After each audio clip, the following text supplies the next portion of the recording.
And thanks to home video, those who believe in UFOs now say they have proof. Earthman David Garcia gives us a look at one man's evidence that we are not alone. Look. Flashes of light or flashes of life. So my dad and I would get out of the house and we're running down the field to save these, quote, people in this plane crash. It turned out it wasn't an airplane, but it was a huge disc. Sure it was, he said. More like a huge imagination. But with that encounter more than 30 years ago, Dave Aaron became a confirmed ufologist. And with the advent of the home video camera as part of our leisure lifestyle, Aaron spied a critical investigative tool. I think it's some kind of an alien craft. You ask me. And I went, that's the way to prove that I saw that UFO that night. Now, with a collection of what he claims is 45,000 hours of home videos of UFO sightings, he runs what's known as the UFO Video Clearinghouse. Videotape like this has come in from all over the world. People who swear it's real, no tricks. Aaron says it's compelling evidence which demands further investigation.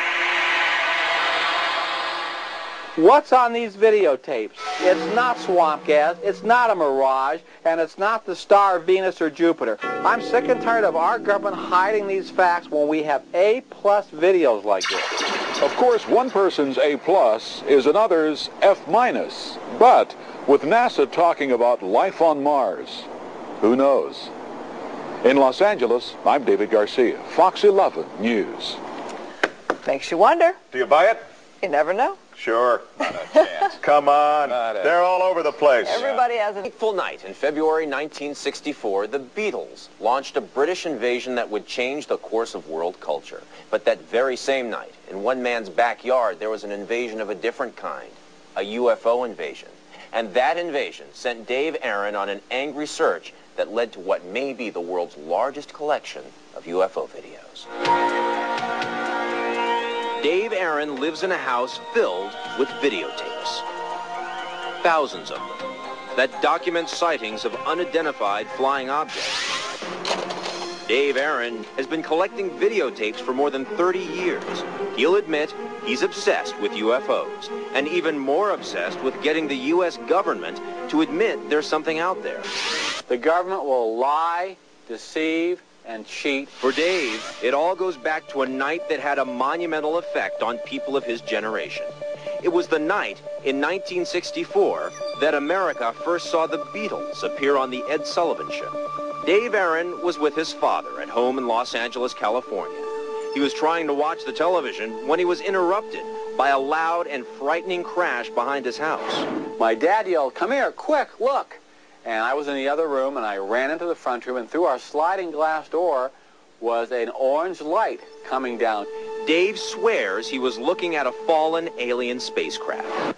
A huge merry-go-round of lights lit up in the middle, and a beam shot out of that thing, and it hit me in the side here, and it actually, like my feet were on rollers, and it pushed me away, about 80 feet away from it. When police arrived, Dave pointed to the scars above his stomach as proof that he was attacked by aliens.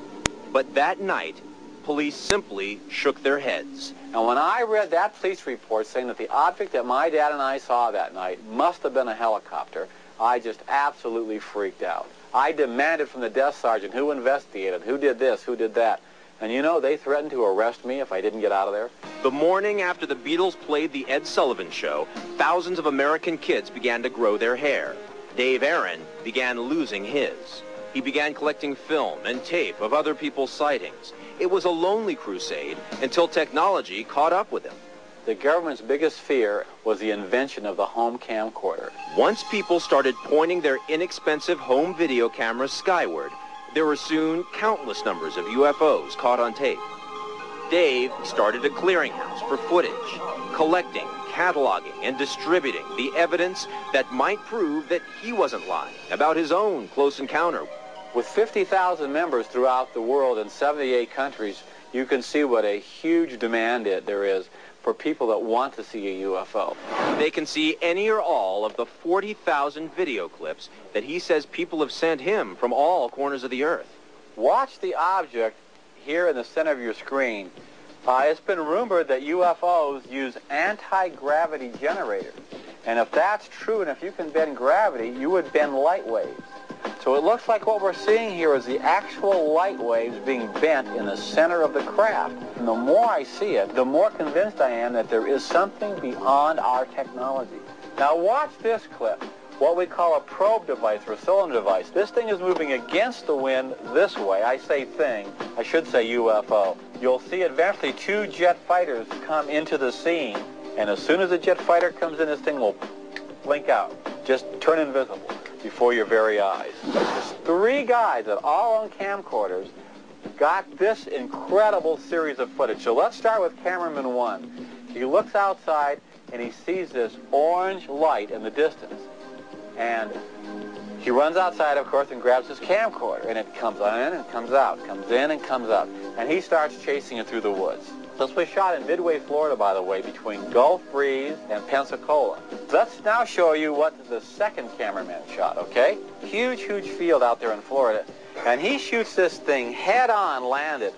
Very similar to what I saw in 1964. Not only do we see the huge brilliance of a UFO landed, but we also see the little cupola on top. Now, here's cameraman number 3, way on the other side of the field, probably 2 miles away. The object is now going to generate up to what we call a classic UFO, like a flying saucer. Why does a private citizen like me have to inform the public? Where are our elected leaders? Dave Aaron lives a life of fear and discomfort. He wouldn't allow the Strange Universe crew to shoot the outside of his house.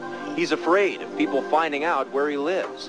But he'll show you that scar above his stomach, and through his UFO audio-video clearinghouse, Dave Aaron hopes that he'll find the ultimate proof that whatever happened to him that night so long ago was even bigger than the Beatles.